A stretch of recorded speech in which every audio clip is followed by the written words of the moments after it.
Damn it, Rudy. Ranking the top 10 best big threes in NBA history. We did something similar for the best duos of all time, and that video did pretty good, so here we are again. And this video's got a pretty good blend of some recent teams to go along with some older teams from a while back. And each team had 3-star players that made up their big three, and led to a lot of success in championships, which made each of these teams some of the greatest in NBA history. We're starting with number 10, then working down to the best big three of all time. But first, we do gotta give some honorable mentions to a couple of teams. And I'll say that every team on this list won a championship, so big threes made up of guys like John Stockton, Karl Malone, and Jeff Hornacek that didn't win one just couldn't make the list. And a few notable championship threes couldn't either, like the Celtics with Paul Pierce, KG, and Ray Allen, or the Kareem, Oscar Robertson, and Bob Dandridge Bucks. Once the video's over though, it's gonna make a lot more sense why 10 teams made it over these guys though. So let's start with number 10. In the Cavs with LeBron James, Kyrie Irving, and Kevin Love. Now, like I said, there's been way more than 10 great big threes throughout NBA history, but not many more that were actually able to win a championship like these guys did. And that played one of the biggest factors in them making it in the top 10. I mean, having LeBron James was a big enough factor, but still. And Kyrie Irving was at his best in Cleveland and a great second option to LeBron, with that being the only time he's fit in on a team since being in the league.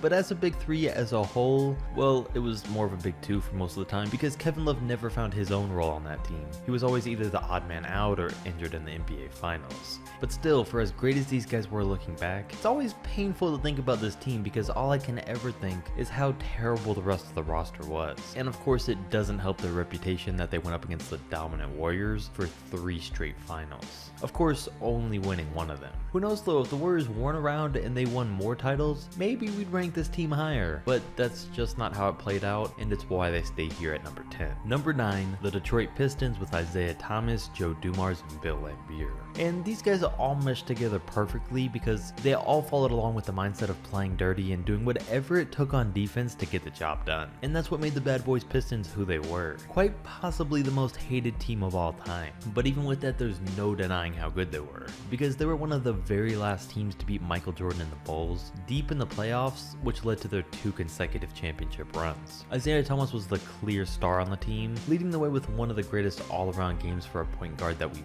ever seen, while Joe Dumars was really comparable to how Klay Thompson was in his Splash Brother days. Because aside from when Dennis Rodman was on the team, he was the team's best overall defender, and had a few seasons shooting 40% from 3 back in the 80s, while Laimbeer was arguably the dirtiest player in the history of the league and the backbone of this trio. And because of this, some people forget how good he actually was as a center in his prime.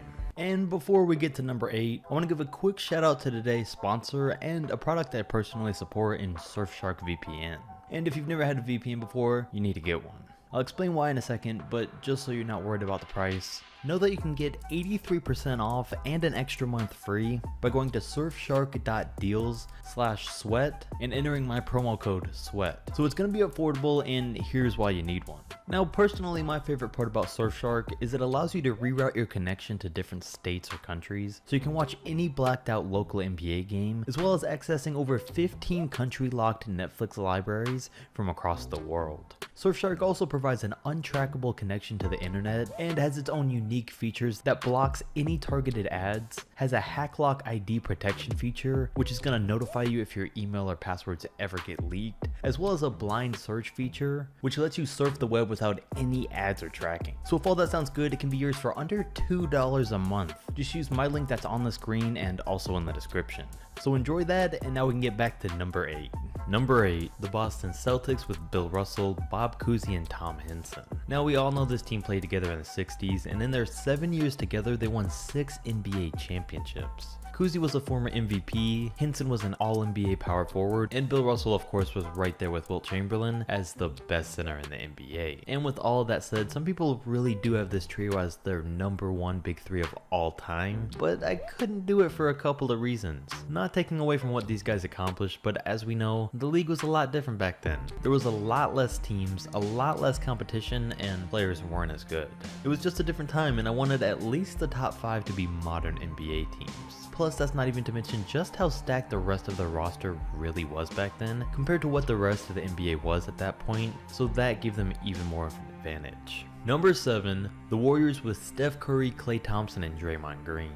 And yes, we have this team ranked a few spots ahead of LeBron and the Cavs, even though they beat them in their 73-9 season, and what turned out to be their last real season as a trio. But they deserve to be here. These guys, led by Steph Curry, changed the way basketball was played, and they were the perfect complements for each other. Draymond was the perfect small ball big man that did all the little things. Klay stretched the floor and defended better than anyone at the time, and Steph was able to win 2 consecutive MVPs, 1 unanimous, 2 finals appearances, 1 championship, and led the team to a 73-9 record, while he also had one of the best personal seasons of all time in 2015 and 16. So even though this team and LeBron's Cavs split their 2 final series with each team winning 1, there's still no doubt that this big 3, who the Warriors did draft all 3 of them, meshed way better together than LeBron, Kyrie, and Kevin Love did. Plus, let's not forget all the Cavs' regular season struggles compared to the Warriors, who really dominated all year long.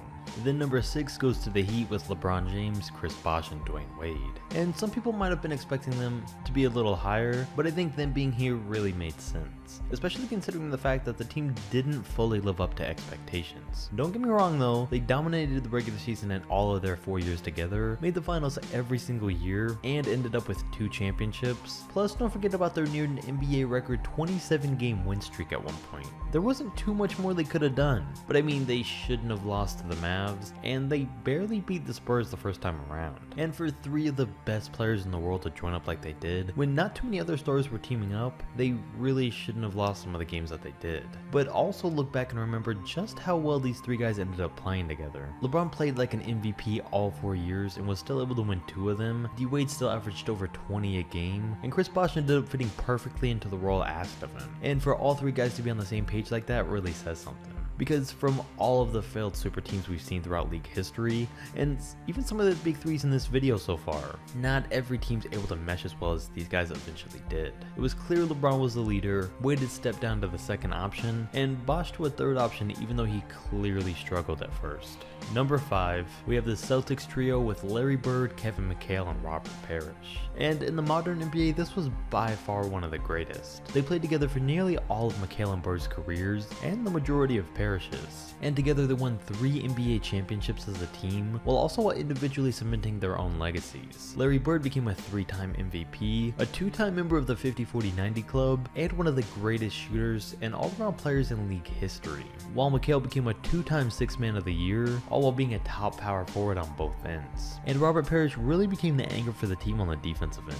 And it's not often that 3 guys are all put together where their skills perfectly complement each other so much, to the point where each guy could dominate a separate part of the game on a nightly basis. Bird had shooting and passing, McHale held the post, and Parrish had the paint under control. And all of this was why they dominated the NBA as a whole.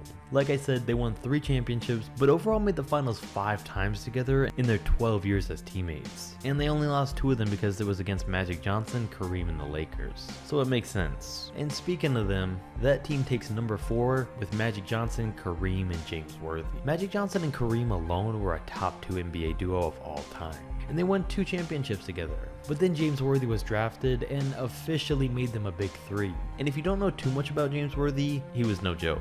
The Lakers drafted him first overall. He eventually got the nickname Big Game James for coming up in huge important games, which was how he won the 1988 Finals MVP, and Larry Bird even said he was the toughest matchup he ever faced in his career. So the Lakers had Magic at point and Kareem at center, then added Worthy at small forward to the wing, and they were set. It gave him a young Magic, a young Worthy, and Kareem, who was a veteran that wasn't as dominant as he used to be, but was just as consistent and gave them the leadership that they needed. So the Showtime Lakers then made the finals 6 out of the 7 seasons after Worthy joined the team and won 3 of them. And it's safe to say that during their prime looking back, they had the best point guard of all time, the best center of all time, and a top 10 small forward all on one team. Number 3, the Spurs with Tim Duncan, Tony Parker, and Monte Ginobili. And of course, if it was a Big 4 video, we might have included Kawhi Leonard, but it's not, so it's just these 3. And a lot of people had these guys as their number 1 trio of all time. And while I don't have them there, for me they still made the top 3. They all first teamed up in 2002 once Manu Ginobili joined the team last. And before this, Tim Duncan had already established his name and won his own championship with David Robinson. So by 2003, once all these guys got together, he was able to lead them to another one, and once again in 2005, in 2007, and their last one together in 2014. They all led the Spurs to the playoffs every single year they were together, and Tim Duncan stayed consistent for nearly his entire 20-year career, while Manu and Tony really developed into great players every single year. And I would rank this squad higher. I mean, they were together by far the longest out of any trio on the list, and had by far the most years of success. But due to them being in the Spurs system with Greg Popovich, they did have a bit of an advantage. I will say though, it wouldn't have worked without these guys being who they were.